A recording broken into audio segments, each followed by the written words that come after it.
Good morning and welcome to Sports Shorts Daily. I'm Tommy Krysan. Glad to be here. Glad to have you there on a Wednesday morning.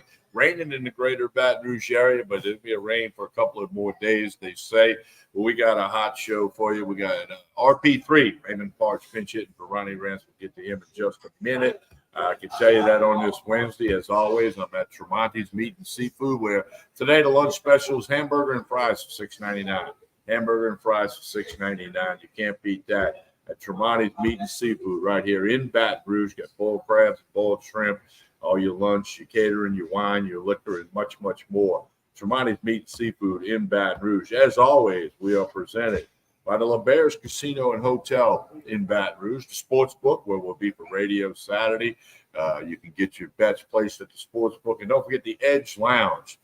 Back left corner of the casino floor, live entertainment Thursday, Friday, Saturday. The LeBears Casino and Hotel, always presenting Sports Shorts Daily and Sports Shorts Radio.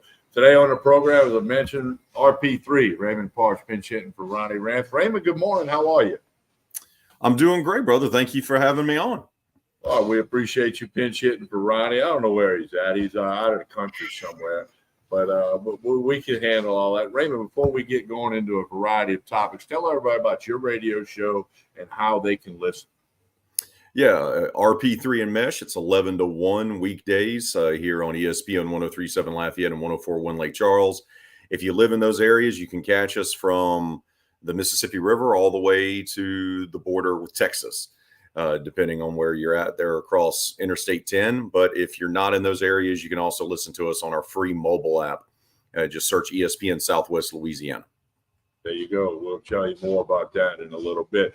Raymond, let's start off by talking college football. It's here. You know, with July is all the conference media days and stories. And then, of course, Ronnie and I kid all the time. For the last 4 or 5 weeks, you have all these columns about coaches on the hot seat and who's got the best quarterback room, who's got the best running back. You know, we got conference realignment, we got NIL, we got transfer portal, we got 12 teams that'll be in a playoff a couple of months down the road. College football is here, and what's got your attention the most in the world of college football? There's a couple of things that I want to see how these new conferences play out, right? Because we have a now revamped Big Ten, SEC, and Big 12, right? Now, the Pac-12 doesn't exist.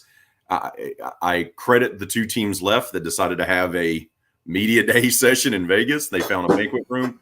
But it comes down to those three, right? And watching the ACC, and it feels like to me that we're getting to a point where they're going to dissolve or they're going to get poached. And I think the Big 12 is going to be the one that's going to lead the way on that. Like, it's crazy to think as many times as we've written the obituary, Tommy, for the Big 12 conference, they've seemingly always found a way. And you would think, well, you lose Texas and Oklahoma, you have no chance. But you've heard the rumblings. They are aggressively trying to go after Clemson and Florida State and Miami and trying to go get Notre Dame to come to their so every time we think realignment and the expansion of these conferences is, you know, settled down a little bit, it really hasn't. We know this. Like, we've been tricked too many times to know. So I'm interested to see how Oregon does in the Big Ten, how Oregon's going to do when they have to play Penn State or Ohio State or Michigan, because that's a different brand of football than what the Pac-12 is accustomed to, right? SEC, Texas, Oklahoma. You know, I was at SEC Media Days in Dallas. The notion that the pendulum swings both ways on this, right? So you listen to OU and UT fans, and they say, oh, it's just the SEC. It's not a big deal. We're going to come in. You know, we've been playing in the Big 12. We won all these championships and, you know, so forth and so forth. It's not going to be a big deal.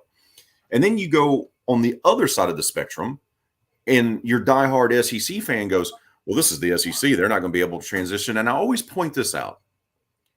They're not adding the Vanderbilt of the Big 12, right? They're adding Texas and Oklahoma. Like, two of the biggest brands of all time in college football, Heisman winners, national championships, All-Americans, the whole 9 yards. So they're adding two great programs to the mix. and I always point this out to people too. Remember, Mizzou got added to the SEC, and they won the SEC East back-to-back years, like right off the bat. Yeah. Texas A&M, they didn't win their division. They didn't win the conference, but Johnny Manziel walked into Tuscaloosa and won the Heisman, right? So this notion that Sark, who leads Texas, who, by the way, went to the Nick Saban coaching rehab facility in Tuscaloosa a few times to get his career back on track, just like Lane Kiffin did and others. Sark's a good coach, right? He's a good recruiter. Texas has a lot of money behind them. You got recruits popping up on visits with Lamborghinis parked outside the football facility. Like, Texas has got Texas money. Like, it's so I think they're going to make the transition. I think Texas will make the transition quicker than, say, Oklahoma. I think Oklahoma's schedule is brutal right off the bat. But I think Oklahoma will be one of those teams that will be middle of the pack, possibly fringe college football playoff team in a couple of years. I think Texas is probably that right now. But that's what it is. It's like that's what the sport's been dominated by. And we can't help it. As much as I hate talking about realignment, as much as I hate talking about the one day where it feels like there's going to be about 50 to 60 football programs that are just going to leave the NCAA altogether because they want to, because they can create their own super league, which I think is going to happen within 10 years. It's what's happening. Like, there's constant recruiting, there's constant realignment going on. It never stops. And now we get these mega conferences this year, the three big ones. Is the ACC even going to survive? Are they going to have more schools try to sue their way out of being in the conference? Oh, by the way, we have the 12-team playoff this year. Like, it's fascinating to me. This year is one of the more fascinating years for me as a guy that is a former newspaper guy and now a talk show radio guy covering college football as long as I have for 2 decades. This is one of the most fascinating years with the conferences being expanded and the expanded playoff, just to see how it kind of all works. Because not everyone's going to get what they want, Tommy. It's not, not everyone's going to get what they want here. And just, be careful what you wish for. Yeah, well, and there's always a ton of storylines in college football nationwide, big schools, little schools, the whole bit. It's like that times 5 for this year with all the conference realignment, the portal, the NIL money, and, coaches that have moved on and changed. And I mean, it's just not going to stop. Now, back to what you were talking about, Oklahoma and Texas coming to SEC. You're right. I like your thought that, hey, this is not Vanderbilt or the Big 12 coming in who's absolutely got no chance to win the championship. Okay, these are teams that Texas more than Oklahoma, but they have a chance to make a lot of noise in the SEC.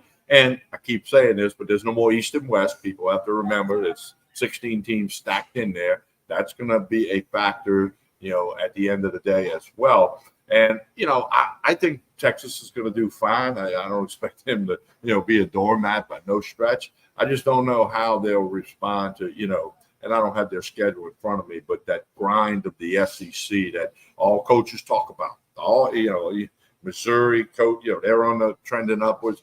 You just talk about it. You don't, unless you play Vanderbilt and maybe Mississippi State, you don't really have that quote unquote, paycheck game. No. I mean, it's just going to be, and then they're going to go into some hostile environments that may be a little crazier than some of the environments they went into before.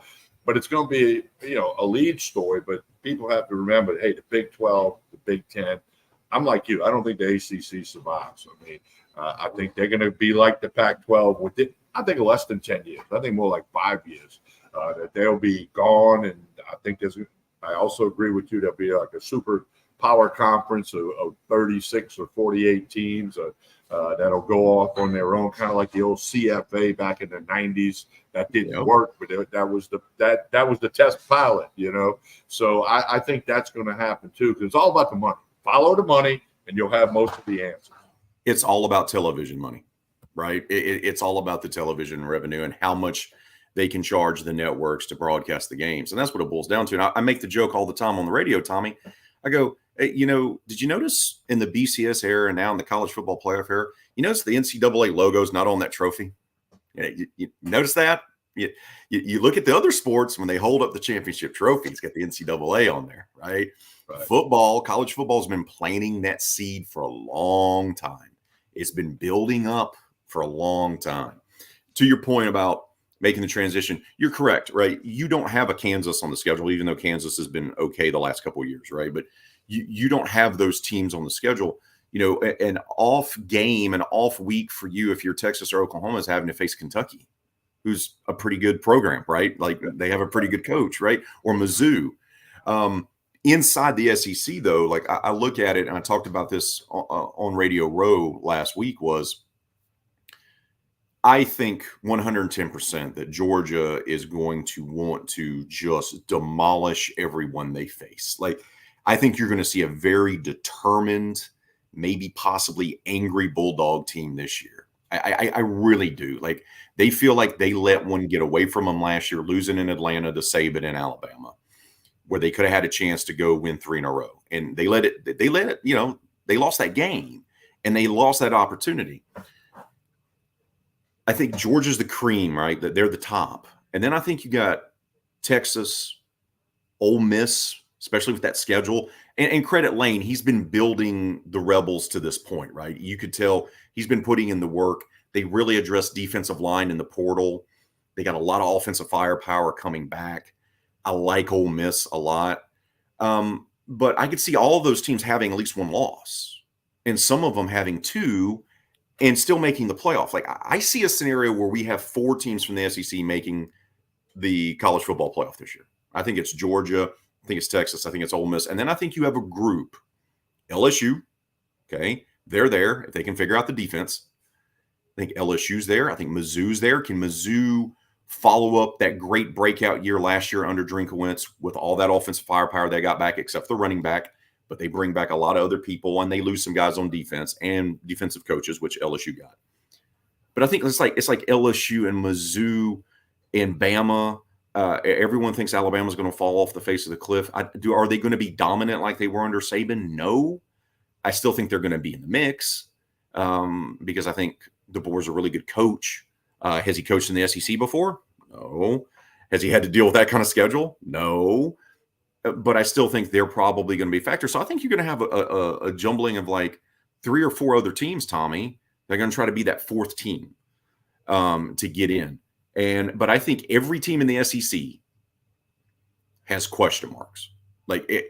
Every team has question marks. And I would not be surprised at all if there wasn't a single team that didn't have at least 1 loss, including Georgia, right? They have tough games on the road. Like, their toughest games are away from Athens. And including a sneaky game right off the bat, the neutral site game against Clemson in the Mercedes-Benz Stadium in Atlanta in the Chick-fil-A Bowl, the Chick-fil-A kickoff game, right? So I still think Georgia's the cream of the crop, but it's going to be interesting to see because every week's going to matter. Like, I don't care about what happens with, LSU taking on, Mizzou or that. I don't think, or Tennessee, or all those games are going to matter. All of them are going to matter now because your top 2 teams are going to Atlanta because you don't have divisions anymore. So divisions don't matter. We're visiting with RP3. You can catch RP3 in Mesh 11 a.m. to 1 p.m. on ESPN Radio in Lafayette and in Lake Charles. RP3, Raymond, let's talk NFL. New Orleans Saints training out in California. Bad news on the offensive line the last couple of weeks. And, everybody in college football is optimistic. I'm not optimistic about the Saints. One of those coaching ranking columns that I read a few weeks ago had Dennis Allen at 32, and there's only 32 coaches in the league. I'm not expecting much out of the New Orleans Saints. Suspect offensive line.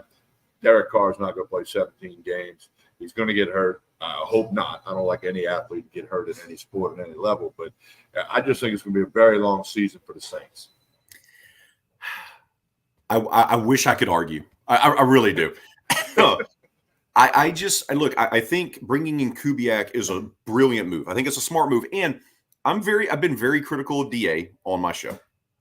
And I think rightfully so. I will say this is that he has tried to change his staff to try to fix issues. So he understands that it can no longer be just stagnant. He's got to do something different. And bringing in Kubiak, who I think has less to do with the coaching tree that he has been known for with Shanahan, because he only spent 1 year with Kyle, but obviously he learned a lot from his daddy, Gary.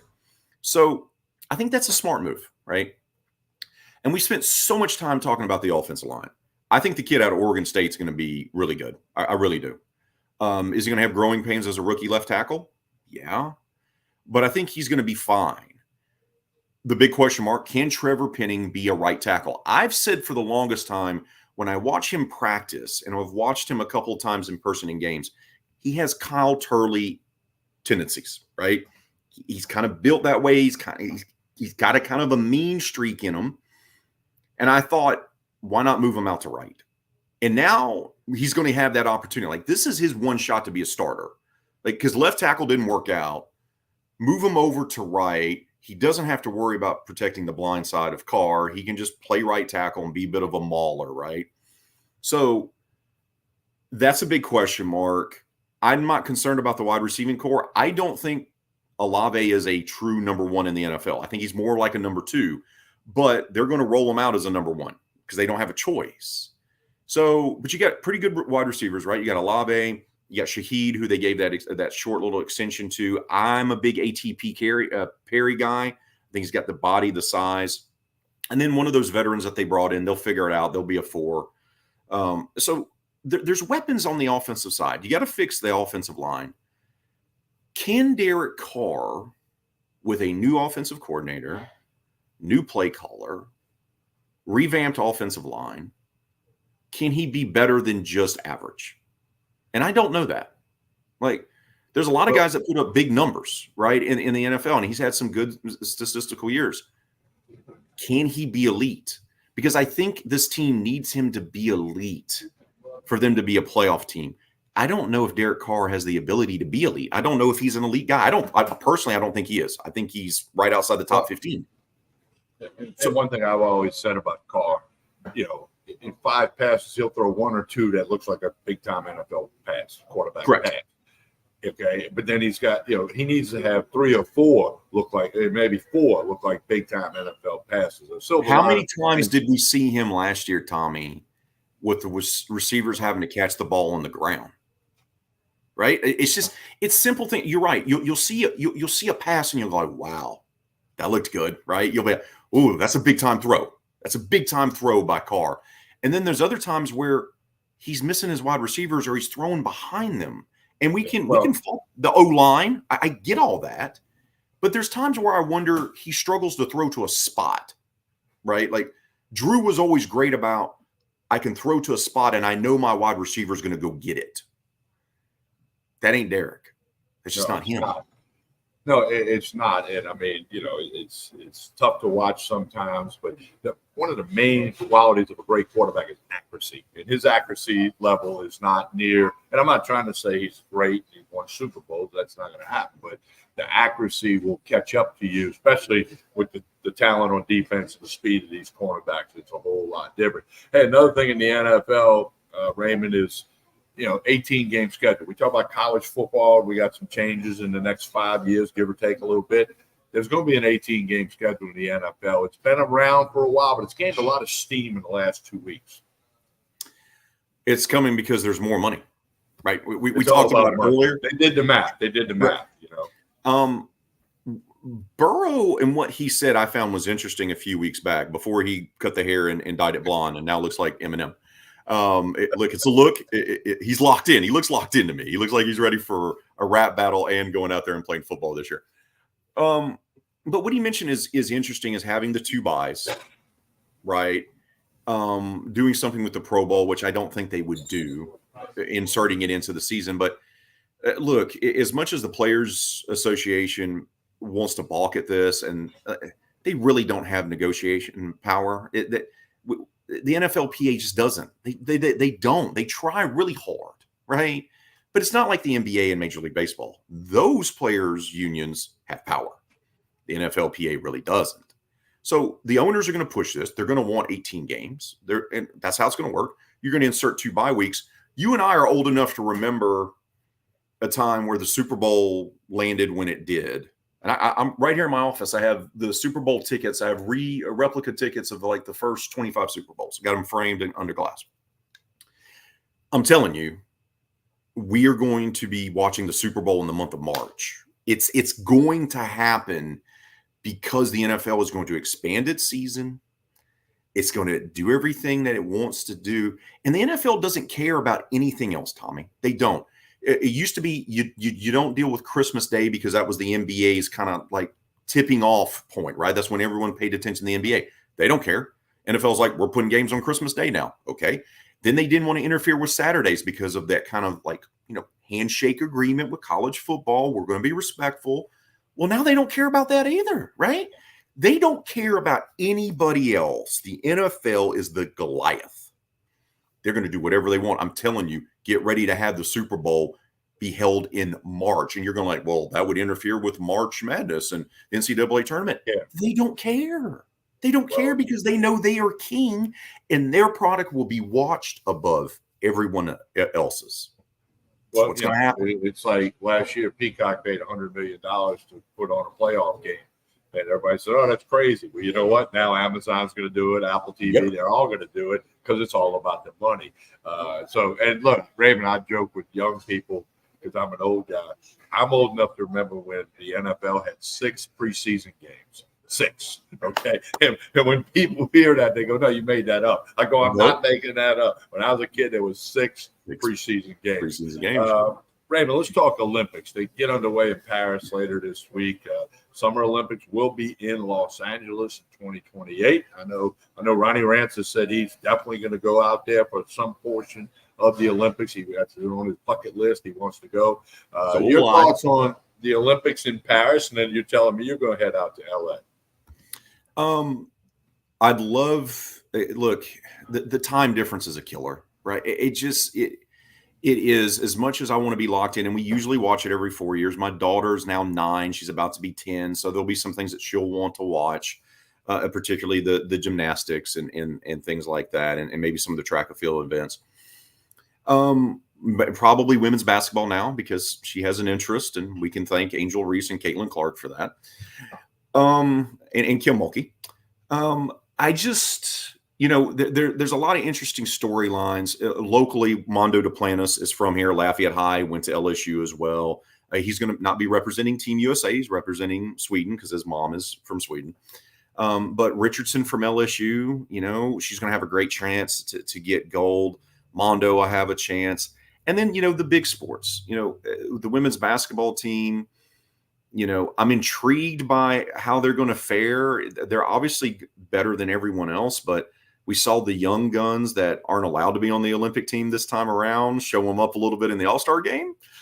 And, so that's going to be a talking point, right? And if Team USA, the women's team, falters because they decided to be petty and not have Caitlin Clark or Angel on the team, that's going to be a huge talking point, right, for that. The men's basketball team, they've been playing with their food a little bit here, right? South Sudan, and you're like, they'll get it locked in and they'll figure it out.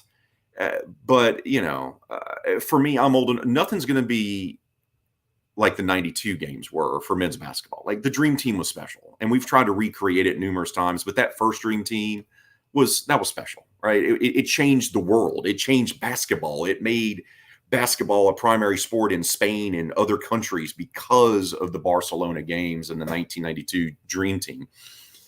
Look, I'll be locked in. I'll watch as much coverage as I can, but I'm really excited about having it stateside. In my lifetime, it's been here twice, the Summer Games, 84 in LA, 96 in Atlanta, and I've never been able to go. And my wife has already told me it is on our bucket list. She goes, we're going to some sort of Olympic competitions when it comes here. So look, I'll be locked in like most of the country. We all get very patriotic every 4 years and we cheer on sports. We don't even have any idea that they existed, but man, we're there. We're locked in. USA, right? So it's a tradition. Yeah, I'll certainly be paying attention to the Olympics, and we'll talk a lot about it on upcoming Sports Shorts Daily and our Sports Shorts radio show on Saturdays.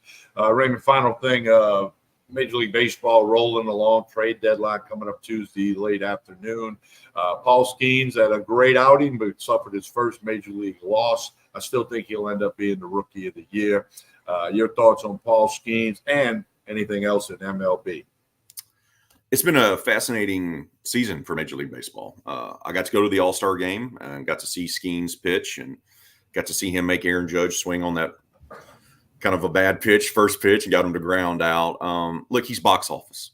He just is. And we haven't seen a guy, he reminds me how he's kind of taken the world by storm, kind of like what Fernando did and Dwight Gooden did in the 80s when they were like the young phenom pitchers, right? And they came up and they kind of just overtook the sport. And look, Major League Baseball needs more stars, and Skeens is a star. Humble guy, driven guy. But just to think, Tommy, he also batted when he was at Air Force. And the LSU staff in fall ball goes, we just want you to be a pitcher.